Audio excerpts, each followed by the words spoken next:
Oh, hi, everybody. This is the Daily Tech News for Tuesday, February 18th, 2025. We missed you on Monday. We tell you what you need to know, follow up on the context of those stories, and help each other understand. Today, Ron Richards and Tim Stevens tell us about the video gamification of pinball in part 2 of Tom's chat with them and a bit of feedback from you. I'm Tom Merritt. I'm Jenn Cutter. Let's start this time with what you need to know with the big story. Henri Isaac, a scientist at Paris Dauphine University, has an article in The Conversation about how Temu keeps its prices down. If you don't know Temu, it's like really cheap shopping.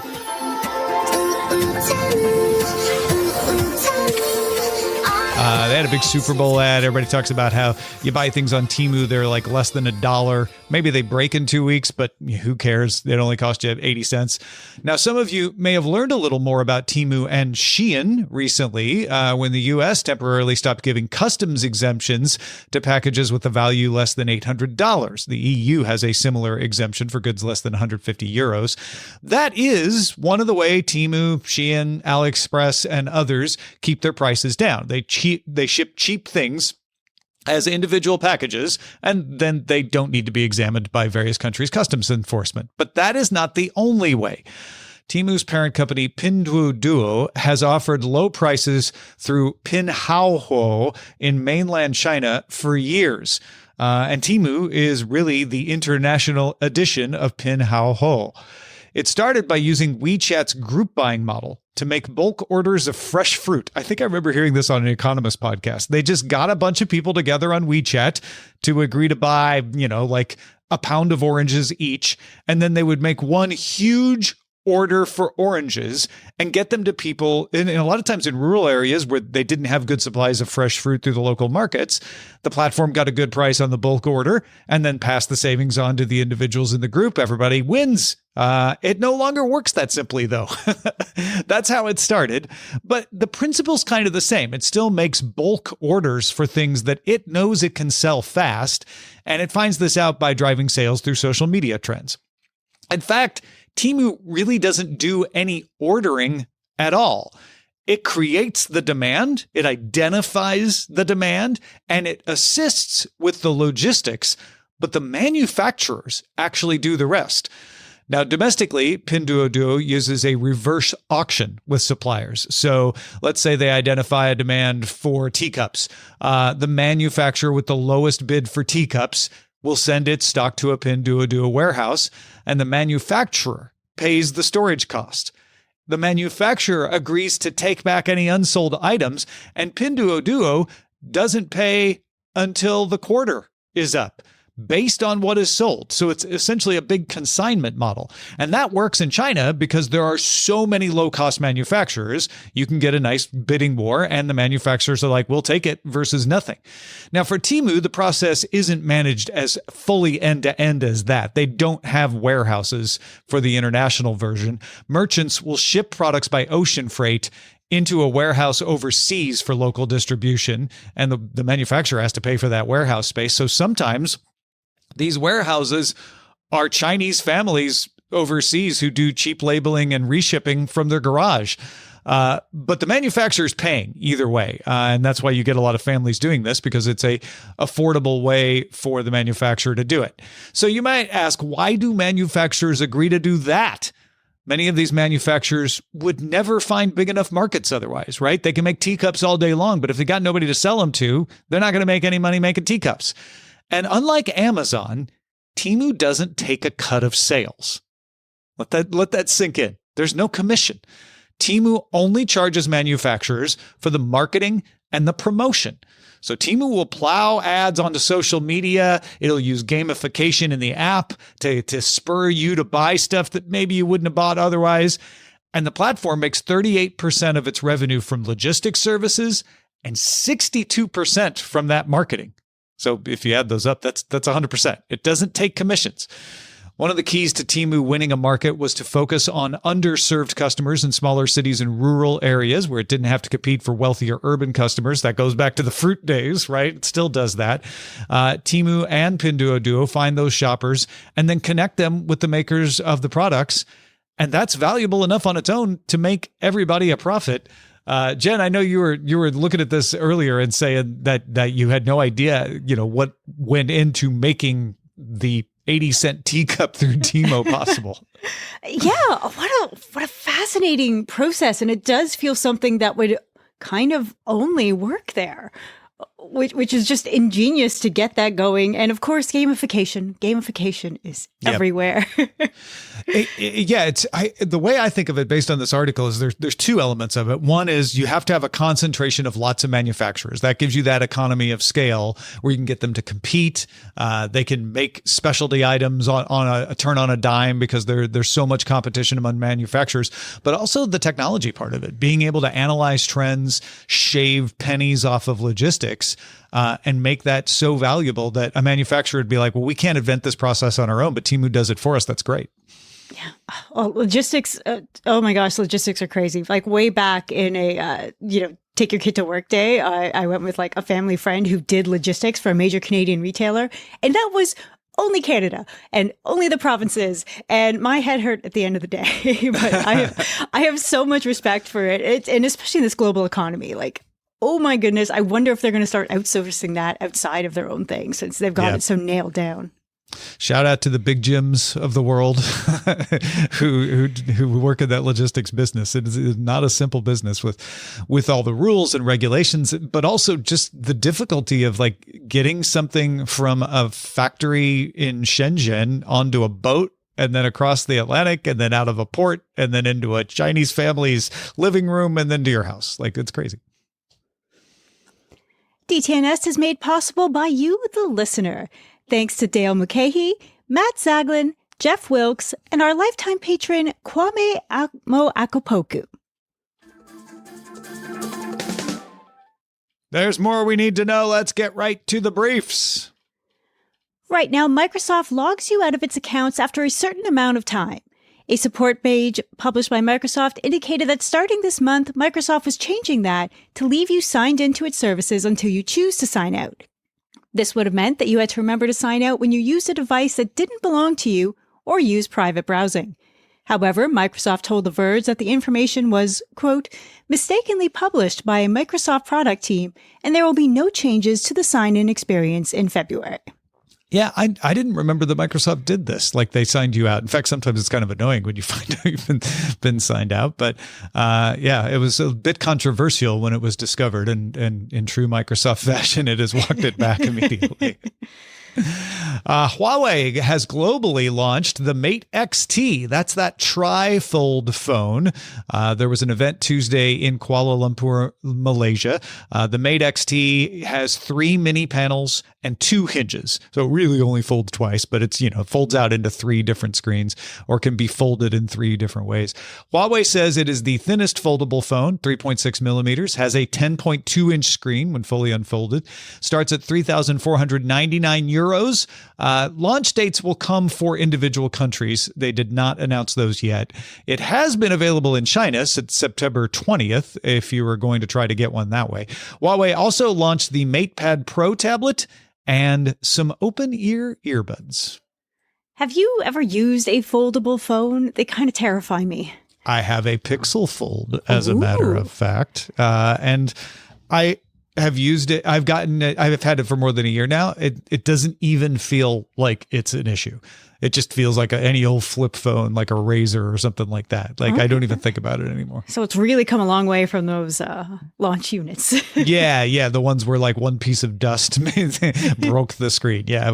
These things are pretty reliable, pretty durable now. Evan Blass posted on X that Lenovo is close to releasing a laptop with a foldable screen called the ThinkBook Flip. Blass believes it will be announced during Mobile World Congress in Barcelona, which begins on March 3rd. The screen folds backward to create a tablet-like form when the laptop is closed. Lenovo already announced a laptop with a rollable screen called the ThinkBook Plus Gen 6 coming in June. That's what struck me about this story. It was like, wait, they already announced a rollable. They haven't announced a foldable yet. But this does look interesting. Like, I like that idea of, it can be a tablet when closed and then unfold to be a laptop, or even be a laptop with a really big portrait style screen. That's not new for them. I have an older, this was back in the IBM Lenovo days, where it is a ThinkPad, but I can swivel the screen around and flip it down to be a tablet. So I was like, I don't blame them for passing things off as new, because that's what a lot of people are doing now. But obviously the tech has come a long way. It is new in the fact that it's a foldable screen instead of the swivel, right? Yes. But the rest of the form factor wouldn't be new. And this is a leak. I assume we'll see it at Mobile World Congress. Evan Blass has a good track record on this. But yeah, well, maybe they won't try to pass it off as new, but just to say like, hey, we took our wonderful old form factor and made it foldable. The Financial Times reports on the tactics China is using to deter Apple from continuing to move production out of the country, especially to India. One method is to make it more difficult for engineers in China to travel.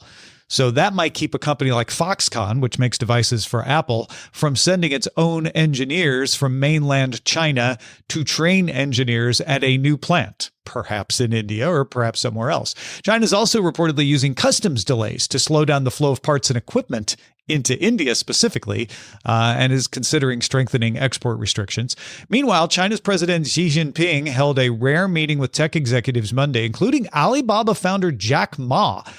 We used to hear from Ma all the time, but the last time we heard from him was 2020 when he was outspoken about government regulations related to his IPO. He then backed off of those criticisms and has been out of the public eye for around 5 years now. It is a change in emphasis for the president of China, who had been working to reduce the influence of tech companies, to do this about face, probably in the face of increased competition on the world stage. Amongst the other folks attending this tech summit were DeepSeek founder Liang Wenfeng, Xiaomi's Lei Jun, robotics company Unitree's Wang Xingxing, and Huawei founder Ren Zhengfei, who all were pictured in various relationships to the president. And so there's a lot of Kremlinology about, Huawei's founder was the closest. Well, yeah, of course he was. Like, Huawei's the poster child, right? But where were the other people? And significantly, you did not see the founders of ByteDance and Baidu, who apparently did not attend. Well, everyone's feeling slightly protectionist lately. It's kind of going around. Yeah. ByteDance not showing up makes sense because of the whole TikTok US thing. It might have been like, let's not show you just to make it clear that we don't want to emphasize that you have connections to the Chinese government right now, right? I don't know why Baidu wasn't there. And it took a stock hit because of it. First impressions are out for the upcoming OnePlus Watch 3, which arrives on February 25th for $330. It has a 5-day battery life, a rotating crown, GPS, and runs Wear OS 5. CNET got 4 days of battery life, which it still found impressive, and overall liked the design and interface. The Verge found it doesn't push the boundaries, but it is a refined alternative to Samsung and Google.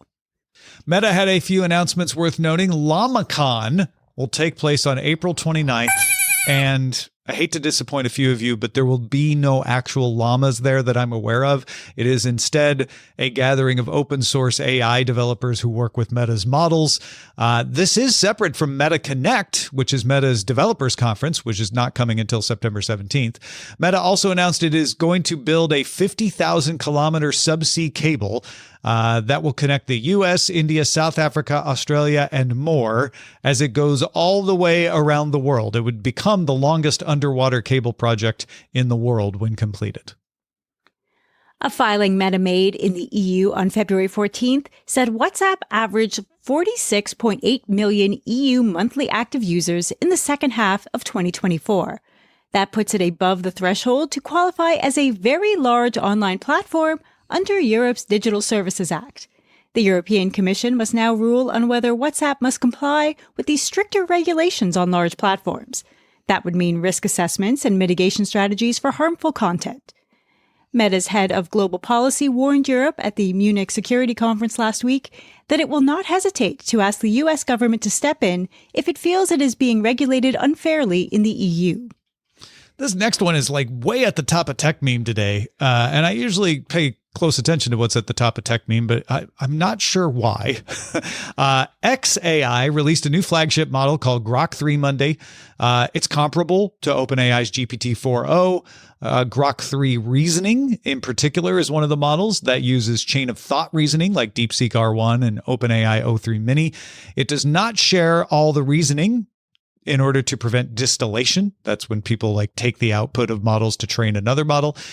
powers a feature in the Grok app called Deep Search, which can do research for users. That's similar to OpenAI and Google's models, which are both called Deep Research. So Grok did change it up a little bit by calling it Deep Search. Grok 3 is available to subscribers of X's Premium Plus tier, which also raised its price from $22 to $50 a month. Again, nice new model. Not sure it's setting the world on fire, but good new model. Yeah, comparisons will be definitely interesting because everyone's got different answers for stuff right now. And it is too bad. Like, I understand why they're not showing the steps, but it will be cool if someone reverse engineers that and figures it out.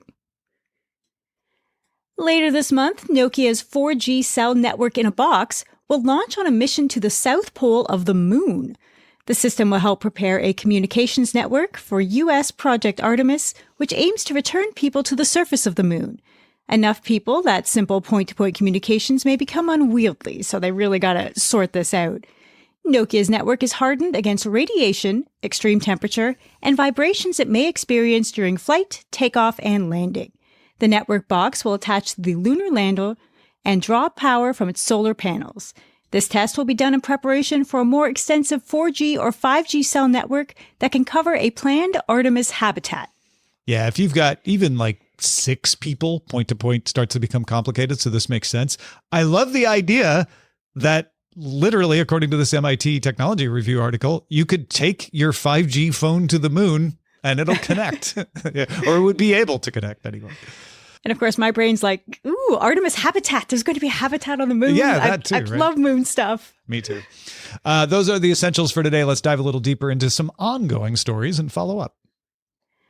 In part 2 of our 3-part series on pinball tech today, Tom talks to journalist Tim Stevens and Scorbit co-founder Ron Richards about how tech is taking some cues from video games these days. Let's talk about bringing pinball games into the present and even the future. I know there's a lot of what I might call video gamification of pinball, right? Yep. Pinball, I think in a lot of people's minds is you stand there, you play the game, maybe you get a high score up on the LED screen, and you're done, right? What are some of the things, Ron, that you're doing to bring that more into the internet age? Well, yeah, and that was really what the whole kind of premise was, is that initially when, myself and my co-founder Jay Adelson over at Scorbit were dreaming it up back in 2015, I initially had the idea of like, I'm really tired of writing down my high scores. Wouldn't it be cool if there was an app to keep track of it? And then, Jay kind of pushed it one further and goes, yeah, that's fine. But, anybody can make an app.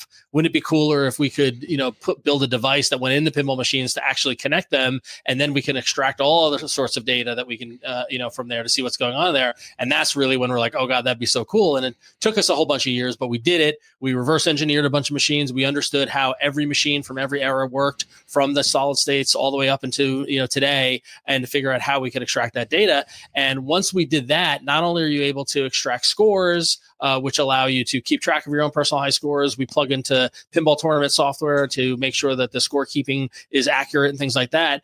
But then it said, oh, wait a minute, we can do a lot more here, in that we can create a layer of achievements on top of an old game. So you can have a game like Medieval Madness that came out in 1995. The code is finished, the company is out of business, the game is what it is, and anybody who's played pinball a lot has played it to the wizard mode, and then at that point you think you're done with the machine. But wouldn't it be great if you could create targets and create quests and create games within the game by using that connection? And that's really what we're doing.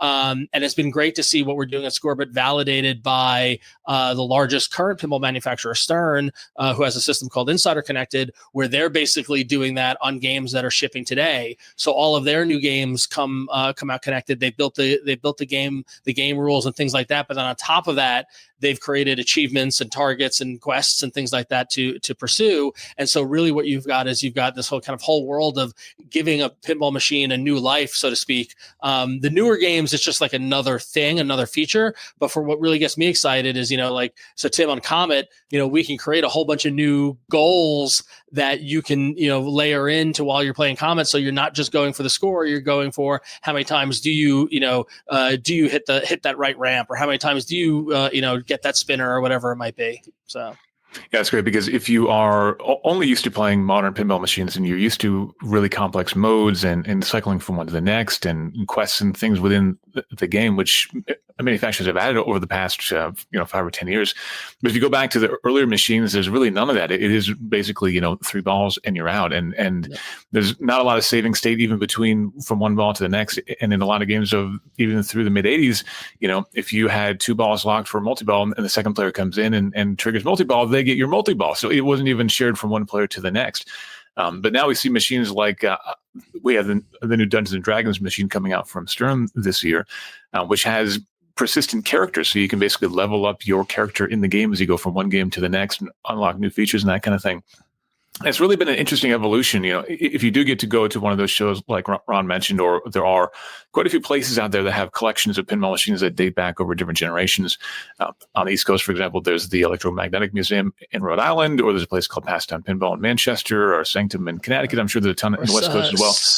Silver Ball in Asbury Park, New Jersey. The Pacific Pinball Museum in Alameda actually is one of the best collections on the West Coast that people want to check out. If you get to go to one of those, I highly recommend you pick a table from the 60s, then step up to the 70s and 80s and see the evolution as the games become more and more complicated. And, the earlier games are slower, but they're really hard. And they tend to get a little bit more momentum and a little bit more flow as you go into the 80s. And then as you go into the 90s and into the modern day machines, that's when you start to see this layering on of different modes and different gameplay challenges, really to kind of cater to a younger audience who are more used to playing video games, who are more used to moving up from one thing to the next. And it's really great, Ron, that we can bring that to the older machines as well, because I think, a lot of modern gamers, they play a game like Common and think, oh, this is kind of lame and boring. I want to go back to Godzilla. Well, yeah, exactly. And then another piece, at least what we're trying to do at Scorebit, is we're trying to promote play. And so what we've added also is the ability of a concept of challenges or head-to-head play. So I could step up to a Comet, get a great score, and then challenge you, Tim, saying, hey, can you beat this score? And it becomes kind of a great way to take what was a single player game or a multiplayer game only if you're all 4 of you are physically there into a head-to-head game with anybody in the world who has access to that same game. If he were to put Scorebit on Comet, how does that work?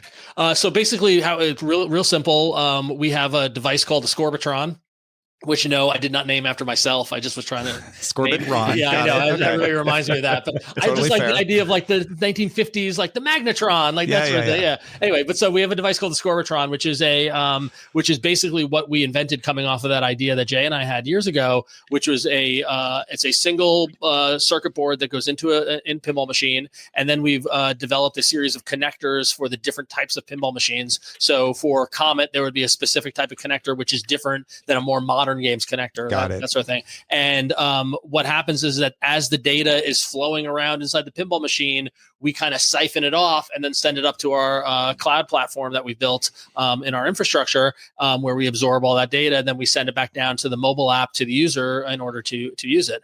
And so, it takes maybe 5 minutes to install. Maybe you just gotta, plug it into power. There's a whole bunch, as Tim, as you probably know, a whole bunch of sources of power in a pinball machine. Imagine like the inside of a computer with a motherboard, you got those white, those white power cables. You can siphon off those power cables. Some are more dangerous than others. Exactly. Please be careful. We have very explicit instructions to show you what to do. And then you plug in a cable within the machine to our device, and that's what gets the data, and that's how it works. It's pretty simple.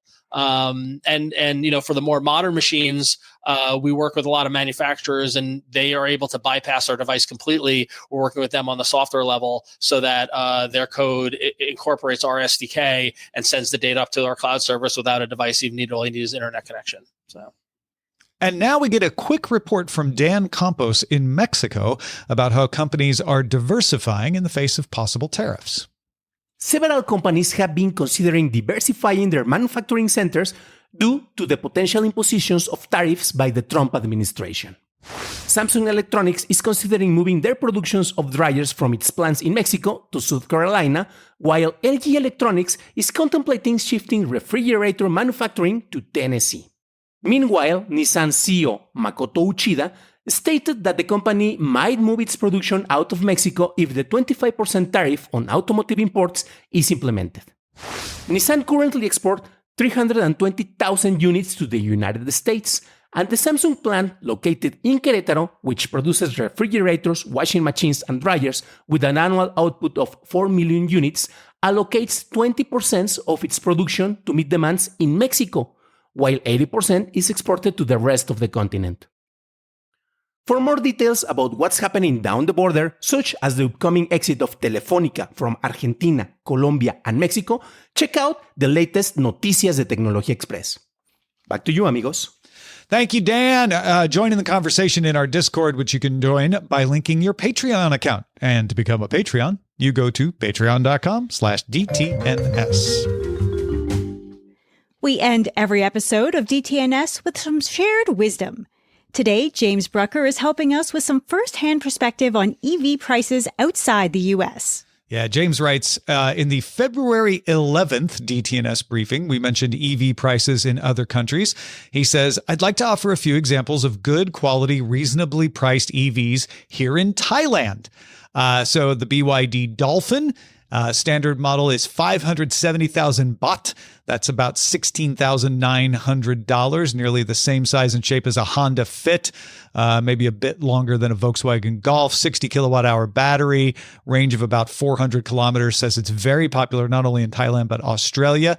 The Neta V version 2, NETA, standard model is 430,000 baht. That's about $12,800. It is a brand of Hoson New Energy, Hoson Motors of China. It's about 10 centimeters shorter, so not much shorter, and 500 kilometers lighter than the BYD Dolphin. 36 kilowatt hour LFP battery still gets you 320 kilometers of real world driving range. He says, I like this car. It's a very basic car. Manual seat adjustment instead of electric motors, real door key in addition to passive entrance system, spacious interior without a lot of clutter. And then he points out the BYD Atto 3, ATTO, standard model list for $1,099,000 baht. That's $32,600. So this one's on the more expensive end, but looks similar to a Tesla Model Y. In fact, he says, Jim says the Atto 3 looks better to him. 480 kilometers real world range, but the real world range he says is more like 400 to 420. Also very popular in Australia as well as Thailand. Jim says, sorry that the US is stuck with a lot of expensive EVs. They don't need to be expensive, as the above examples show. Thank you, Jim. I really love getting these on the ground reports from people. This is the thing that makes an email really stand out to me and want to share it with everybody, is when someone's like, I have a piece of information maybe not everybody else in your audience has. So thank you, Jim, for that. Really appreciate it. I know, I'm obviously more giving you people the Canadian perspective, but especially, oh man, I love worldwide things. If anyone has any kind of, again, on the ground experience from their part of the world for anything we talk about here, we would love to hear it. And thanks to Ron Richards, Tim Stevens, and Jim for contributing to today's show. Thank you for being along for Daily Tech News Show. It's made possible by our patrons, patreon.com/DTNS. There's also DTNS Live if you want to just hang out and chat with me, Sarah Lane, Roger Chang, and the gang. Find that on YouTube and Twitch or dailytechnewsshow.com. Talk to you tomorrow.